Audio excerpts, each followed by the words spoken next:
Hello, Dorothy. Thank you very much for coming to see us. Thank you for coming to us. That's very kind of you. Just going to ask you to introduce yourself for people that might be listening to us at some stage in the future, if you could.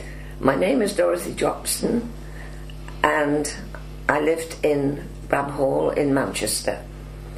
I just had celebrated my 90th birthday. Congratulations. And I've decided to just come back to old haunts and revisit a visit to Waddington, where at the age of 22, in 1943 in February, I was called up to join one of the services. At the interview, we were asked which service I would like to belong to, and I chose the WAFs. And had I any idea in which way I wanted to serve? And I had been advised by a gentleman whom I had worked with to try and get into the meteorological office, which I did. So that's good. When you say gentleman you work with, where did you work before you just joined? I worked for an export shipping firm in Manchester who were in the cotton trade and shipped raw cotton all over the world. Oh, did they? And I was a comptometer operator in those days, which nowadays people won't probably recognise what it was, but it was a calculating machine,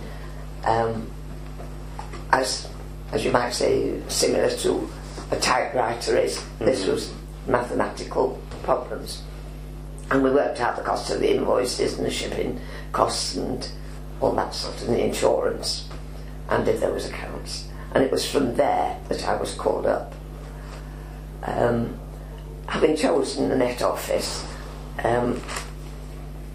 we went along. I can't quite remember where the station that the WAFs went to for training, but we had, when we went there... So you did your training? I did my training, and it was there that they first went in, and they gave you a medical examination, and if you passed that, you went through and on, were accepted. Some of the girls didn't pass, and they of course went back to Service Street. Okay. After you'd had the medical operation, you queued up, and you had to have an inoculation against smallpox, etc. So you're talking about your inoculations that they made you have. Did they give you lots, did they? Yes. And we were told by the WAF sergeant who was in charge of the queue that on no account were we to faint, because that was left to the prerogative of the airmen. And it was at this stage, of course, that we got our uniforms, a knife, fork and spoon, and a very small sewing kit, which was yours till you were demobbed, and you had to take it wherever you went. And that had to be displayed on when you had a kit inspection. You always had to put these out on the bottom of the bed. To begin with, we were stationed in Nissen huts, and there would be about 10 or 12 beds in a hut, 10 on each side, and a very, very small cabinet at the side of each bed. So you had very little in the privacy or modesty in those days, because we were all mixed up. You could have all sorts of WAFs working in different areas, all in the same hut. Yes. How many of you were there in one hut? There could be about 12 or even 20, just depending on the size of the hut. I see, yeah. There was no heating in the hut. No. And at Waddington, that was when we got to Waddington, but even there, Thursday night in the WAFs, especially at Waddington, was all WAFs were confined to camp, and during that time you had to get down on your hands and knees and polish your bed space, move your bed out in your cabinet and polish all that, and then the following day the WAF officer would come around inspecting. And of course the other thing you always had to do wherever you went was stack your bed. bed mattress was like 3 biscuits, and you used to stack those at the top of the bed and put your blanket on the top. Now the WAFs had the privilege of a sheet, but the men didn't. And you had to do that every morning before you went on duty, and you couldn't remake the bed till late in the afternoon. And from at that station, when you'd done all that, in an instant, of course, your ablution lock was just a few yards away, and that was just showers and basins and toilets, and it was in there that you had to do all your washing of your clothes or anything like that. Oh, I see. So there was very little luxury. None of that modern washing machine things. Oh, no, not even dryers. You just had to dry them as best as you could, really.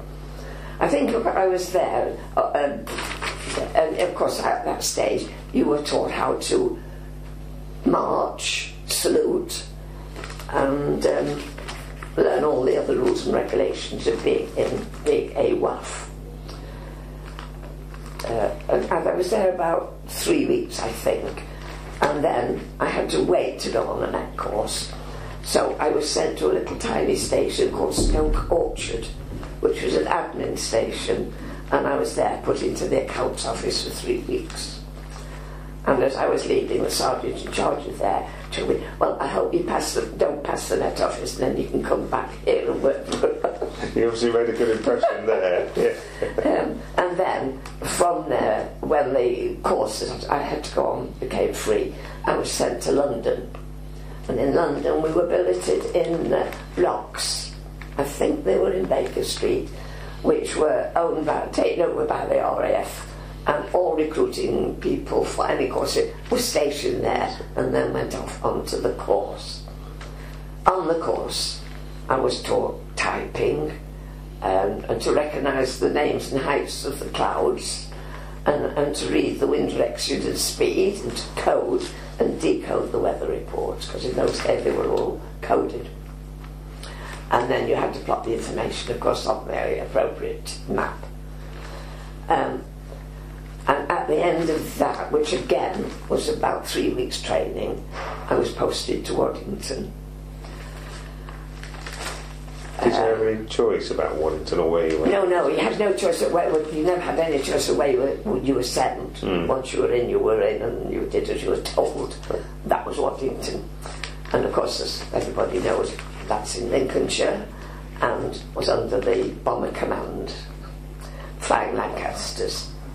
There were 2 Australian squadrons there, 463 and 467, during this period of do you remember 1943. 43? Yes.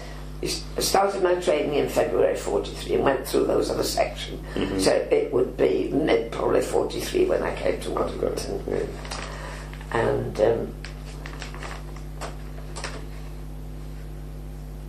And when I got to Waddington, the WAFs were lucky enough to be billeted in the married quarters, which during the war were empty. So it was absolute bliss to only have about 3 beds to a room, and of course have a bathroom. I bet that was a relief. Oh, that was a great luxury. Not that you always had hot water. No. We were given a bag of coal about once every 2 or 3 weeks, which was dumped outside your front door. Now it was up to you whether you made a fire or whether you didn't. If you had a try, you usually found that all the smoke came back into the room, so it wasn't really very successful. But still, we got by. On arriving, of course, at Waddington, you had to report to the guard room, and an admin person took me, showed me where I was to go and be billeted, and gave me a brief account of the photography of the airfield itself, and left me. I then went, of course, made my way to the Met office and introduced myself there and find out what duties and so on, what their rules and regulations were. And there was one Met officer who previously, of course, was in the civil service, and they were just more or less overnight put into uniform. And so there was one Met officer and one WAF on duty, and that was it. That was it. Yeah. The Met office was underneath the control room, so that they were quite near to each other for conversing, and that was, of course, where they plotted where the planes were when they were flying. I can remember going on, having got my duty roster, on my first duty, to be met by the Met officer saying to me, well, there's obviously going to be a terrific thunderstorm brewing, so I'm going to go back to the nest before it begins. And left me. They left you there on your own? Left me there on my own. Fortunately for me, the storm was over a large area of Lincoln, so I did my first weather report. I was able to take a little guidance from the reports that the teleprinter was sending in from the nearby stations, and that saw me through that one. We worked shift, of course, in the Met office. There were 3 shifts. Morning, I think there were 8 till about 2, or 2 till 8, 2 till 10, and then night shift 10 till 8 in the morning.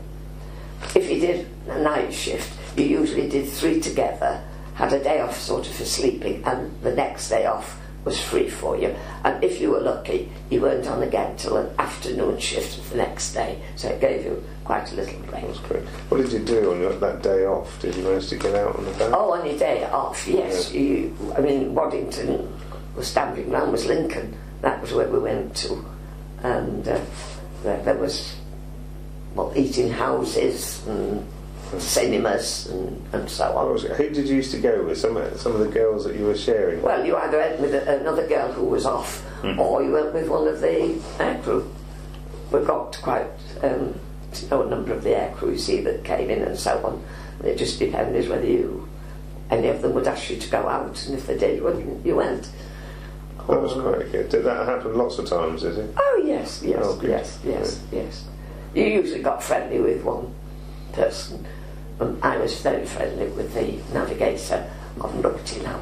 Naughty Now. Naughty Now. That was my connection with Naughty Now. But there were quite a lot of the others that would, came in and went out. Or sometimes the Australians had a parcel from home with all the goodies that contained. And I can remember I was on duty once, and they said, "Can we have a party?" They weren't flying, obviously, and they got this parcel. So the Met officer said, "Well, who's on?" Well, I was on. "Oh, yes, you could have a party." I was older, really, than most of the other WAFs that were in the Met office. Some of them had just come straight from school, and were only about 18 or 19, you see, in my great age of 22, 23. I was the one that... you were the responsible. I was the one that they came to and discussed things with.